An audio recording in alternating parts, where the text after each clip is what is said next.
both are wonderful places to begin. One of the things that I think it's the greatest strength of a Richmond education is that you don't have to have everything mapped out before you arrive. The School of Arts and Sciences is known as the academic heart of the university, and every undergraduate student begins here, regardless of the school from which they eventually graduate. It's where students explore ideas, it's where they discover new interests, and they begin making connections across disciplines. Across the university, students can choose from more than 100 majors and minors, including 15 interdisciplinary programs that allow them to combine fields of study in meaningful ways. So whether students arrive with a clear academic direction or discover a new passion through a first-year seminar or an inspiring professor or some kind of research experience or a course that they've never expected to take, the University of Richmond provides the flexibility to shape an education that reflects their interests and goals. And for students who are planning careers in medicine, engineering, or law, we also offer dedicated pre-professional advising in pre-health, in pre-engineering, and pre-law, really like helping you to receive this individualized guidance as you prepare for professional study. I think what makes Richmond distinctive is that the learning extends well beyond the classroom, and students get to conduct research alongside faculty, which you'll hear from my colleagues about. And our small class size and close faculty-student relationships mean that students are known here not simply as faces in the classroom, but as individuals with unique talents, aspirations, and interests. So I wanted to let's do a little bit about the liberal arts. And when people hear the phrase liberal arts, they sometimes imagine studying a little bit of everything. And I encourage us to think about it a little differently. A liberal arts education teaches students how to learn, and the careers many of today's students will have 10 years from now actually may not exist yet. And what will matter is more of their ability to think critically, to communicate clearly, to solve problems, to collaborate across difference, and really to adapt as the world is changing rapidly. So here, in the university, we're going to gain experience through the major while also participating in a general education curriculum, which every student completes. And the general education curriculum encouraged the students to make connections across disciplines through coursework in 6 broad fields of study. And then first-year seminars, a second language requirement, and a wellness experience that supports their intellectual and personal growth.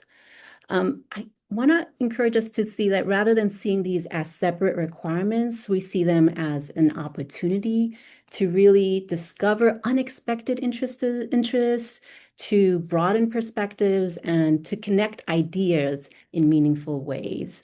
The question often becomes less about what I study and more about how I will bring together these things that matter most to me.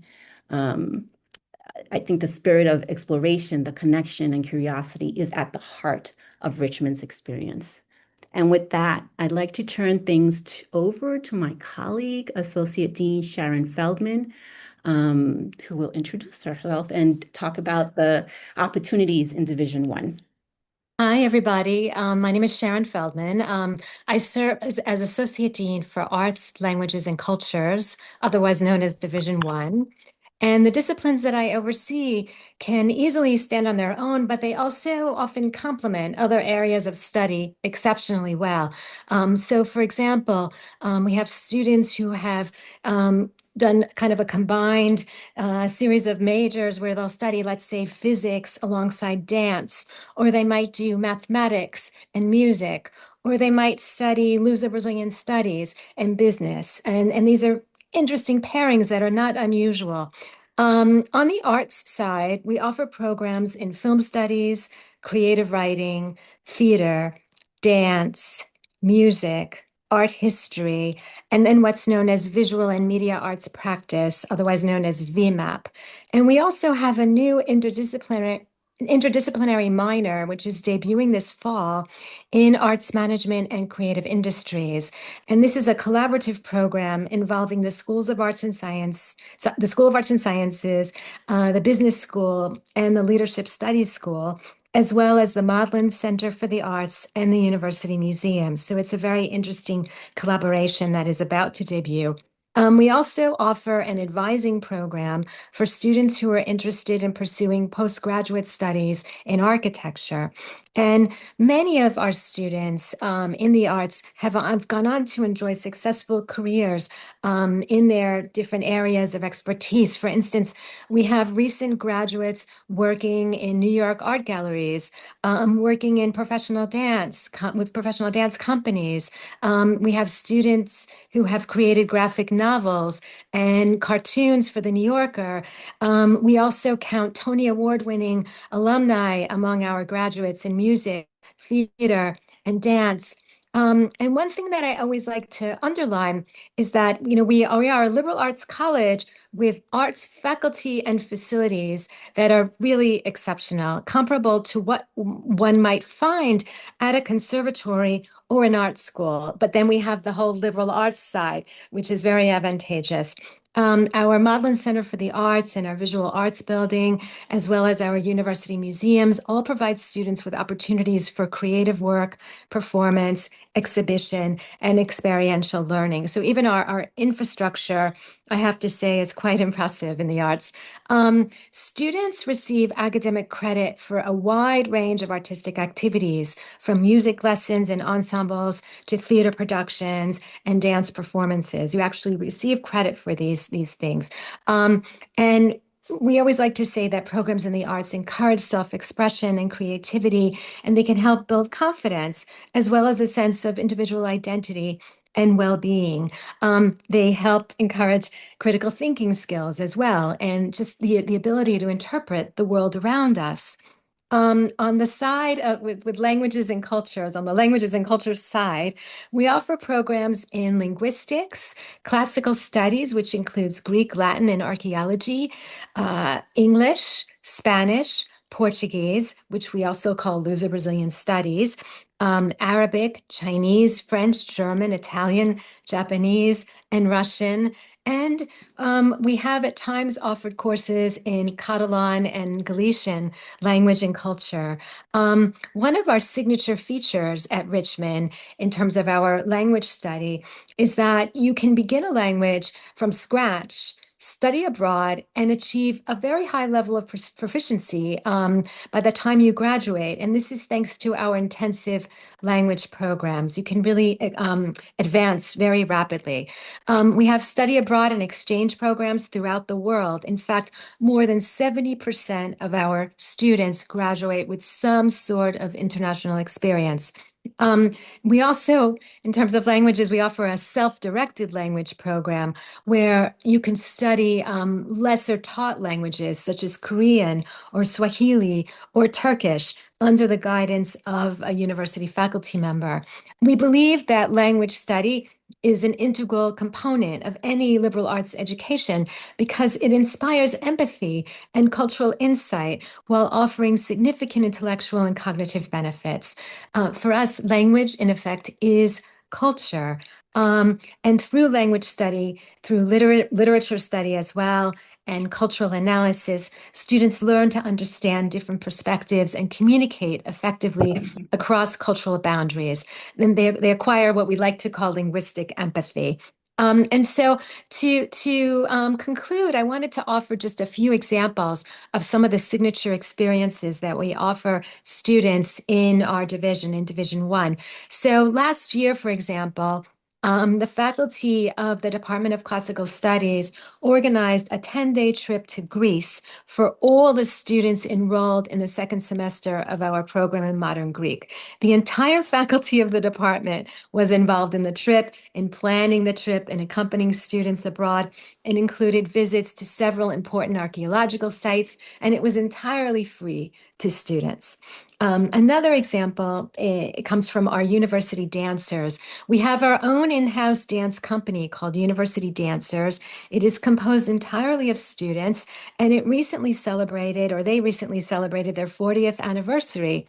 Um, and just like every fall for this fast fall, the company benefited from the presence of quite literally a parade of internationally renowned choreographers who held residencies or on campus. They hold these residencies that typically last 1 week, in which they create an original dance piece in collaboration with our students. And finally, I wanted to mention our week-long New York City art buying trip. Each spring, our university museums organizes a New York City trip open to all students. You don't have to be a student in the arts.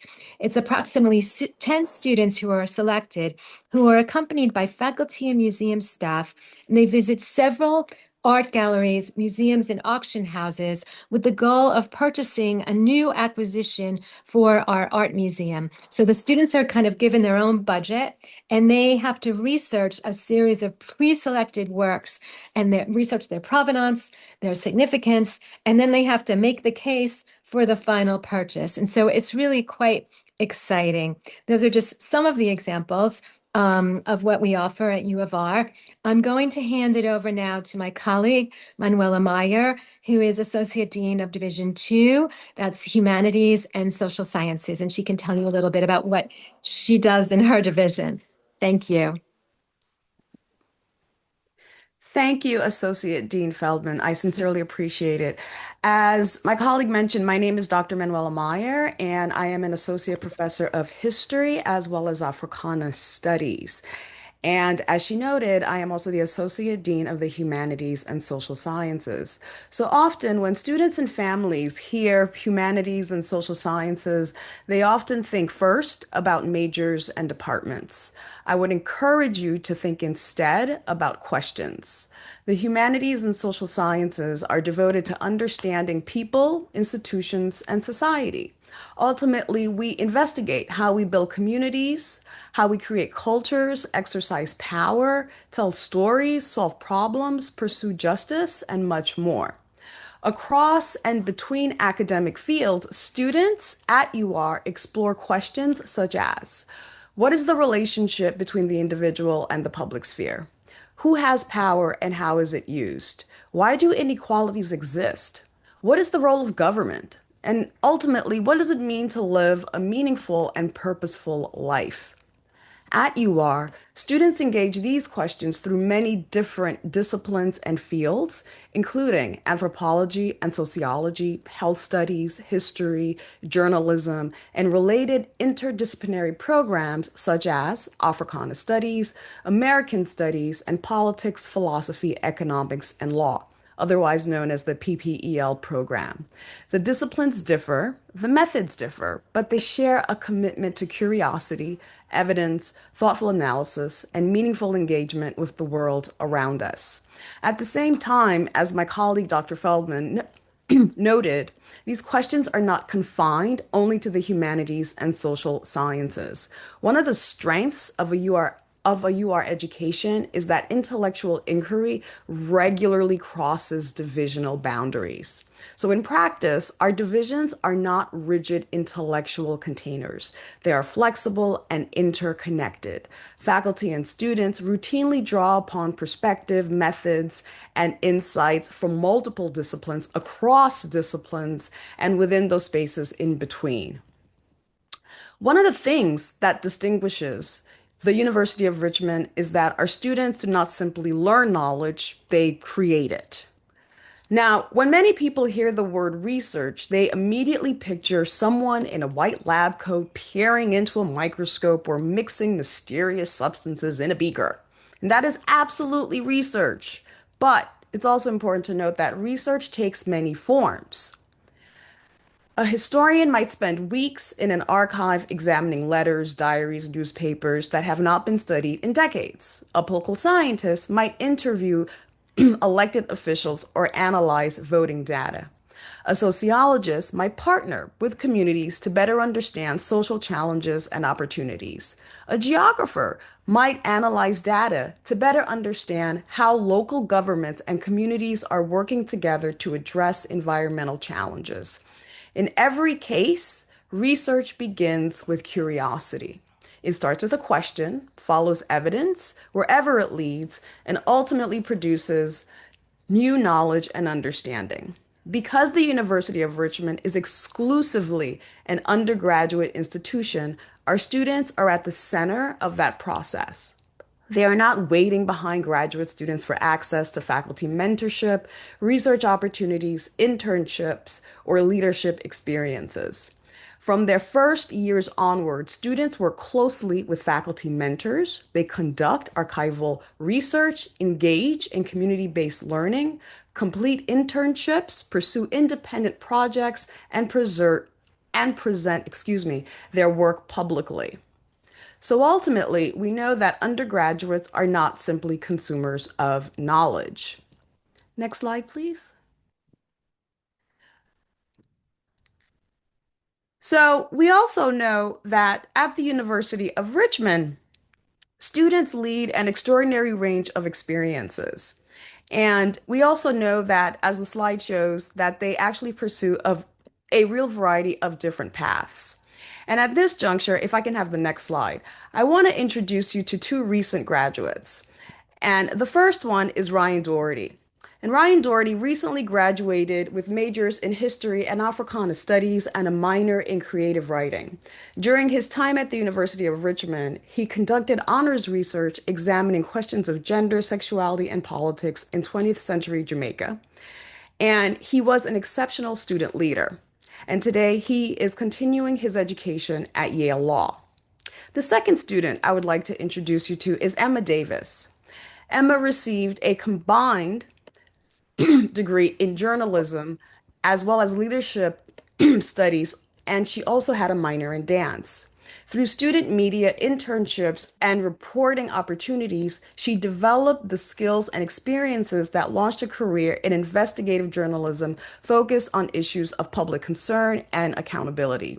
Currently, she is a reporter in Maine. Now, these are two recent graduates who have quite different careers, yet both illustrate something very important about a Richmond education. They learn how to ask difficult questions, they learn how to gather and evaluate evidence, they learn how to communicate clearly and persuasively, they learn how to work across differences and perspectives, and they learn how to engage thoughtfully with complex problems. Those abilities serve them wherever their paths lead, as we can see.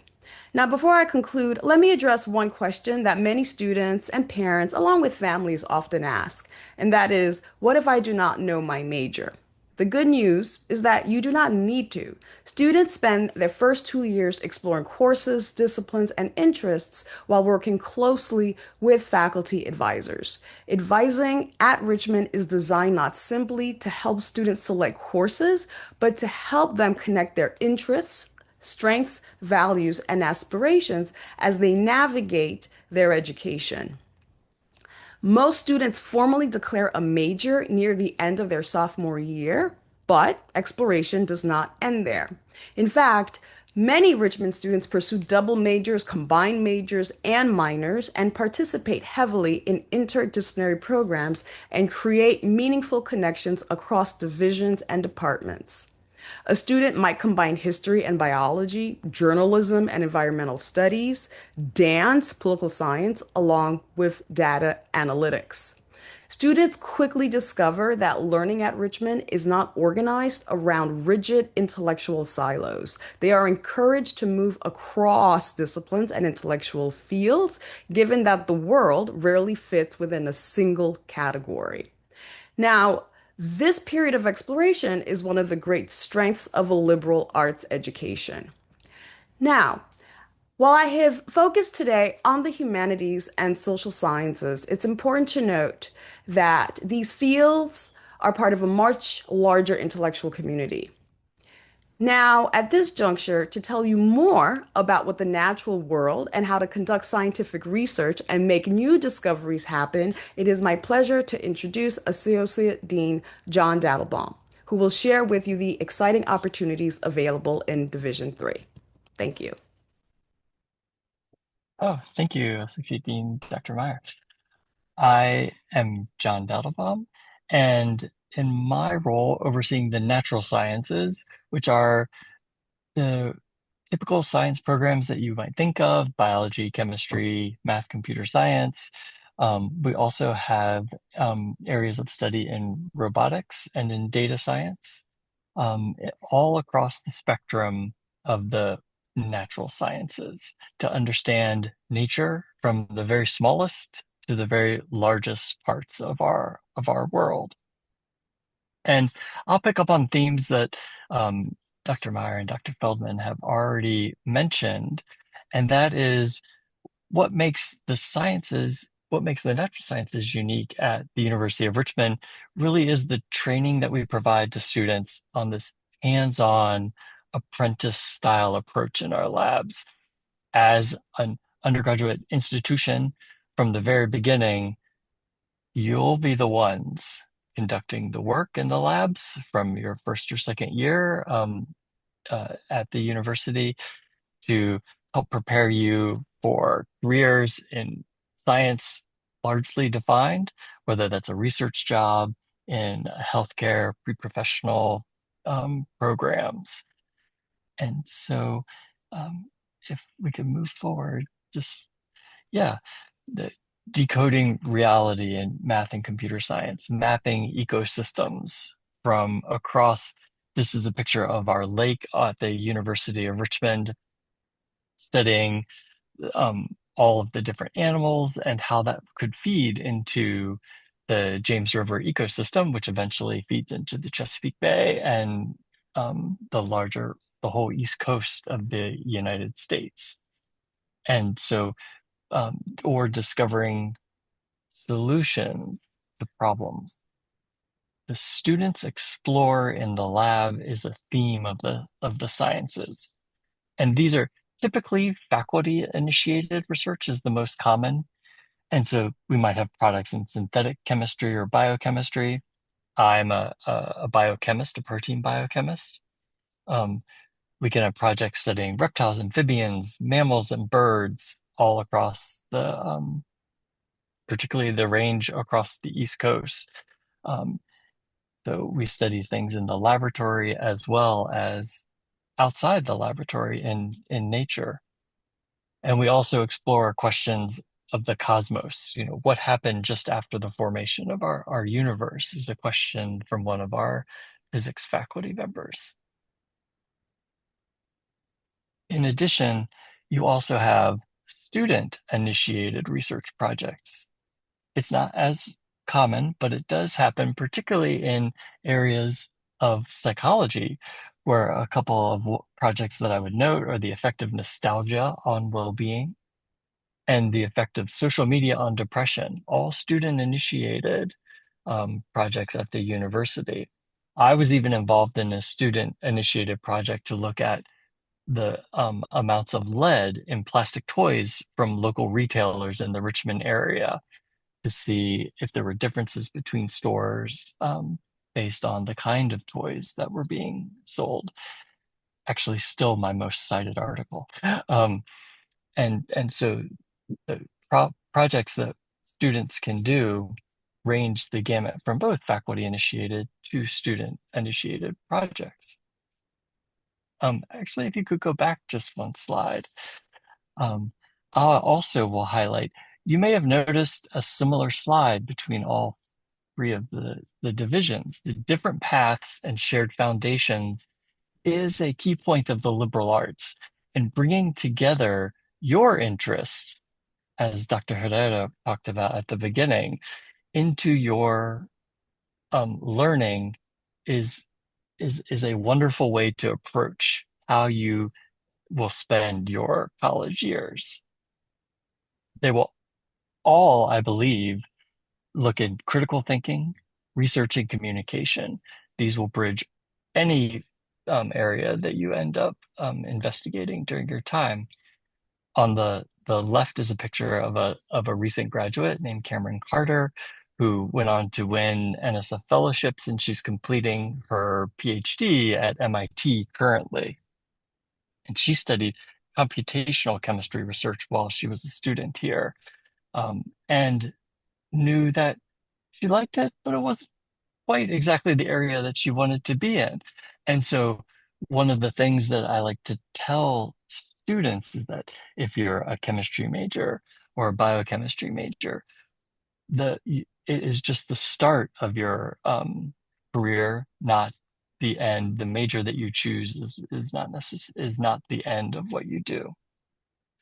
And then on the right-hand side, is an example of a student named Jack Birkelmeyer. He was a bio and music major, and we do see this type of integration quite often at the university. But he was interested in being a dentist, and so we have a nice alumni network who we can reach out to, and he did his summer internship it's with a former UR alum named John Obeck in his dental practice in Florida.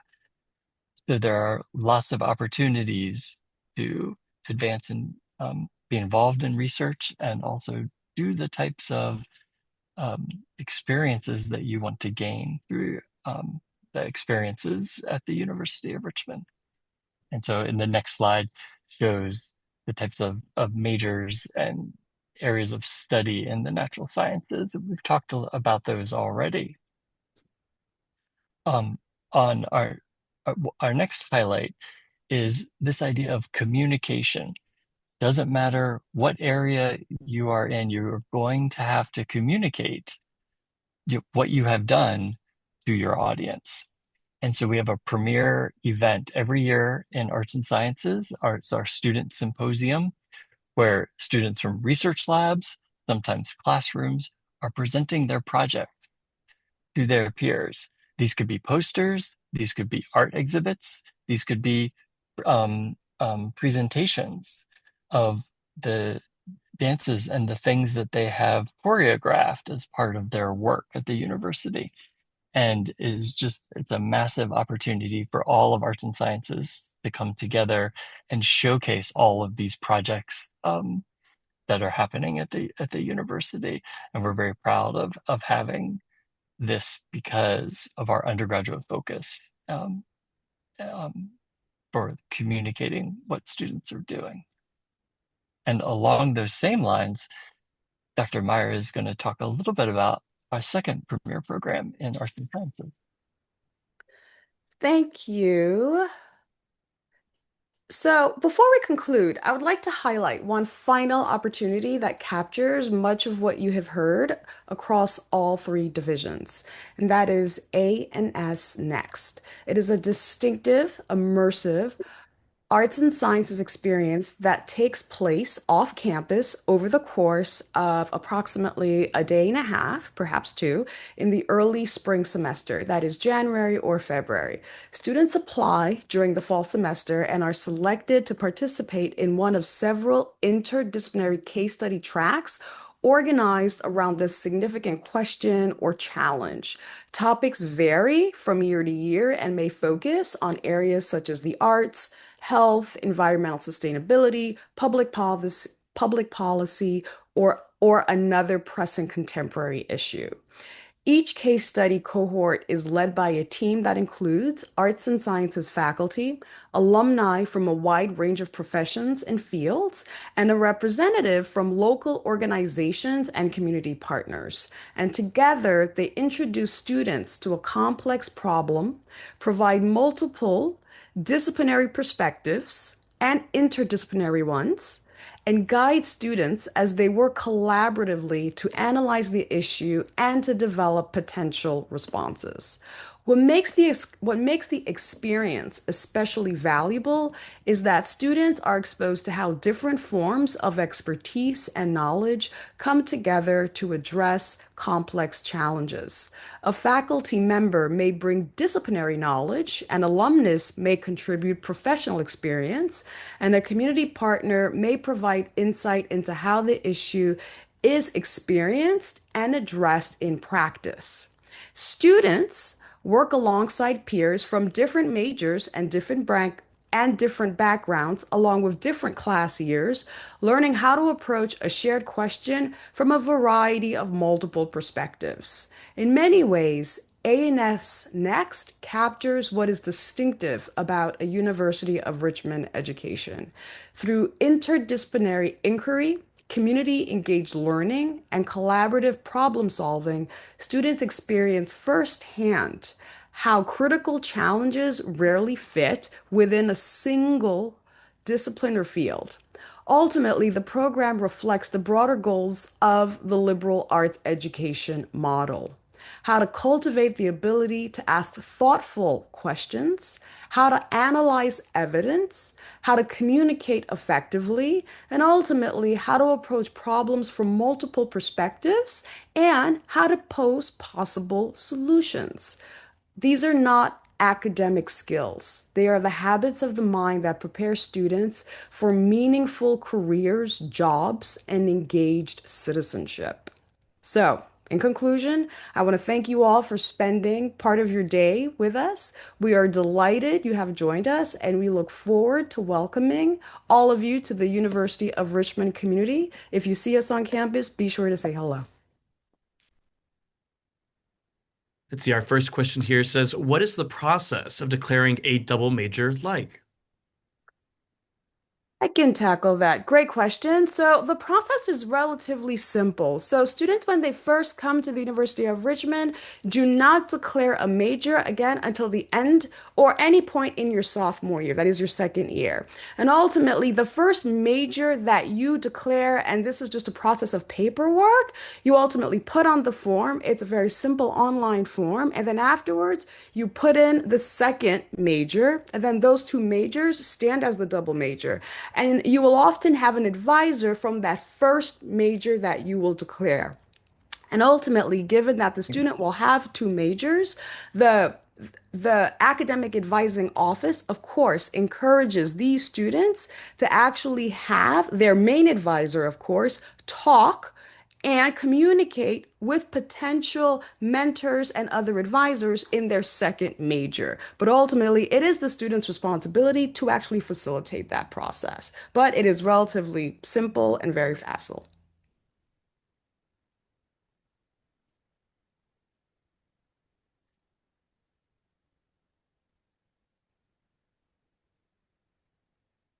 We'll wait a few moments and see if any other questions come in.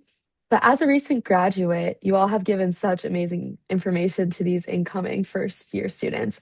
And I wonder if there are any overarching tips or advice that you might have to give to these students and encouraging them as they explore different fields of study.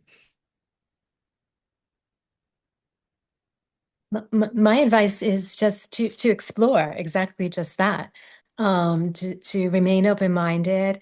I think that the general education program kind of compels you to explore anyway, but I think it's just important not to have preconceived ideas because you really can't predict what where your real interests may lie. And I think very much in favor of just the notion of following your passion. I know it sounds like a cliche, but I really do believe in that. And my other tip is just when you're in the D hall, try to sit with someone you don't know, just someone who's completely different from you, and just meet different people. So that's a great question, Marianne. Thank you so much for that. And I would just like to piggyback on my colleague's comment, and that is apart from explore and sit by someone that you don't know at D Hall, I would also encourage And this is for students as well as families. As you explore, think about how things are connecting with one another and how they may also not connect. Because ultimately, sometimes we gravitate towards things that we don't necessarily see the connections. They're not obvious to us.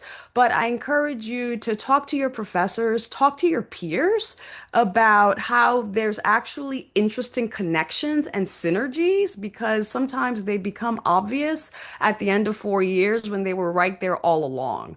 So, again, as you explore, as you sit next to someone that you don't know, think about meaningful connections.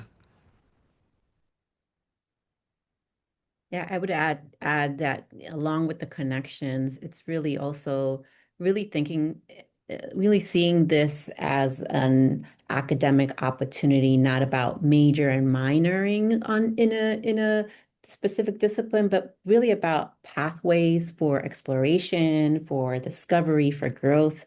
Um, and I think it's important to really think about, yes, your passion but with a sense of curiosity, right? With thinking about how can you still bring in creativity and compassion to the pathway that you are taking.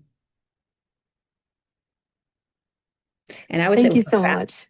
yeah, I was all gonna just add also for families, it's gonna be such a privilege to watch the growth of of the student unfold as they become more and more confident in who they are and who they're becoming, and they make choices in what they decide to move forward with. Awesome. Thank you. We had a question come in asking if it's possible to double major and have courses in both a BA and BS. I think they're talking about grad tracker and that specific function that is listing like both of them being a BS or both of them being a BA for a double major. Another great question, and the simple answer is yes, that is absolutely possible. Sometimes grad tracker makes it difficult because the system is a bit unwieldy. That said, I have advised, for example, students that have been BAs and BSs, for example, BA in history and they have a BS in biology. So it is possible. I have to say, it is heavy lifting, right? Given the amount of requirements for the BS, but absolutely possible. And the system just sometimes can be, again, absolutely difficult to navigate, but it is relatively easy once you are on campus and once we can actually fix these kind of technical bugs. But yes, absolutely possible. Great, thank you. And then here's a fun question. As an incoming freshman, what are 2 to 3 classes that you wish you could take if you had the opportunity?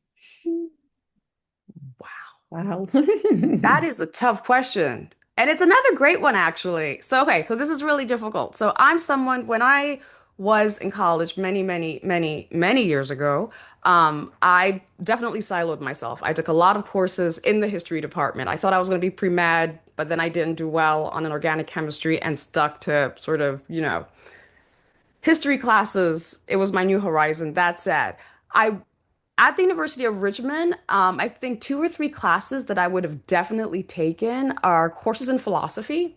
I would have taken just to have a more philosophical understanding of the world, actually, as it relates to ethics and notions of right and wrong.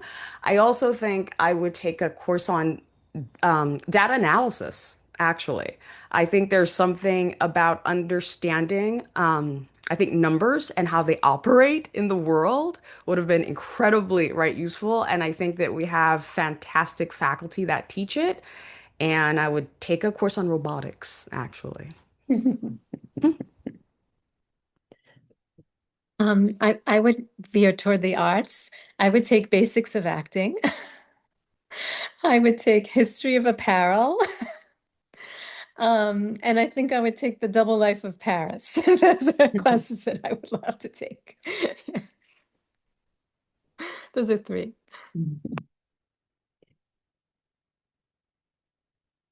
There's a course on mutual aid society and strategies for today's world at gender and sexuality studies being offered that seemed really interesting. And I was like, oh, that sounds good in today's times. Um, I would have basically answered the same question as the same answer as Dr. Meyer gave. If I wasn't a science major, I always knew that history would be my area. If I went back to take a class, it would be philosophy. And I would think about the type of books that I like to read is vampires and literature is one that I see all the time pop up in our course offerings that is very interesting to me. So, so it's a very personal thing, and I would think, what, what am I interested in? That's the Mhm, course that I would take. mhm, mhm. These are some great answers. I love it. As a recent graduate, I would say to take language classes earlier on because once you take those intro language classes, it's really easy to add on a minor, or maybe you go abroad and you get those electives for the minor abroad. It's just awesome to get your Good language started advice. early. Just such And you can a take another awesome language. You can take opportunity. multiple. Yeah. Yes, exactly. I wanted to just verbalize here since this will be posted as a recording. I got a question about taking a calculus placement test and what that looks like if you're in the SMART Endeavor, which has calculus attached to it. And I was actually in the SMART Endeavor, and I had some friends who had placed out of Calculus 1. And if you work with the professors and you email them and you show them your test results that you're ready to take Calculus 2 and a math minor is something that you are interested in, you are allowed to uh, test out of that class if I'm correct. But if anyone would like to add on to that, I also added the link to that calculus placement test in the answer to that question.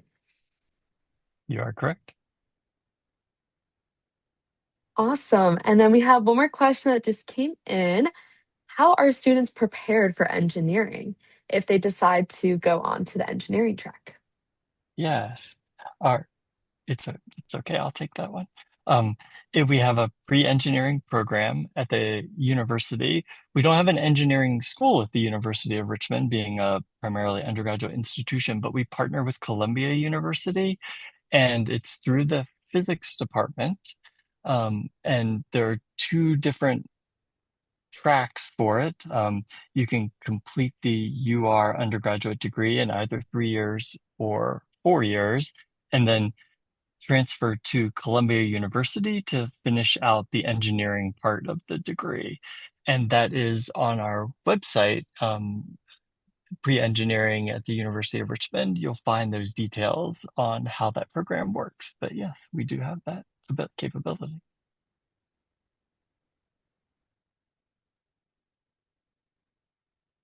Fantastic. I'll give everyone just a few more seconds if you have any last minute questions before we start to wrap up here. And during that time, I'm going to go ahead and share some resources with everyone. Alrighty. So here you'll find some QR codes to different resources we have as we continue to navigate coming in as a first year student at Richmond. So all of our webinars, including this one, are posted on our YouTube channel, so you can check that out there. I talked a little bit about language. We had a second language proficiency webinar and different academic advising webinars as well. So feel free to check those out on our YouTube channel. And then if you'd like to register for any of the upcoming webinars, we have the QR code for the new Spider Summer Series. And then also we have the QR code for our new Spider orientation website. The orientation schedule has been posted, so you can go ahead and get a sneak peek at what orientation will be looking like coming this August. And then finally, please follow us on Instagram. You can stay the most up to date, and we'll send out reminders for different deadlines as they are upcoming. I just want to take a second to thank our amazing panelists for joining us today and sharing about the School of Arts and Sciences. We really appreciate your time and for encouraging our first year students. I know we're all so excited to welcome them here in the fall. definitely. Thank you so much. Thank Thank you. you. Alrighty. Yeah, go ahead. No, I was just going to say, I don't know if they can see my slide too, but if you want, I'll there's stop sharing mine. There we go. a little link there for going to see if you have any more questions about ANS major, minors, or any departments. It's ans.richmond.edu. And if you want to get in touch with any one of us, you can simply email us at ans@richmond.edu with any questions. Thank Absolutely. you so much. It's been a pleasure Thank talking you. to y'all. Alrighty. I hope everyone has a great rest of their day. Thank you. Bye. Bye.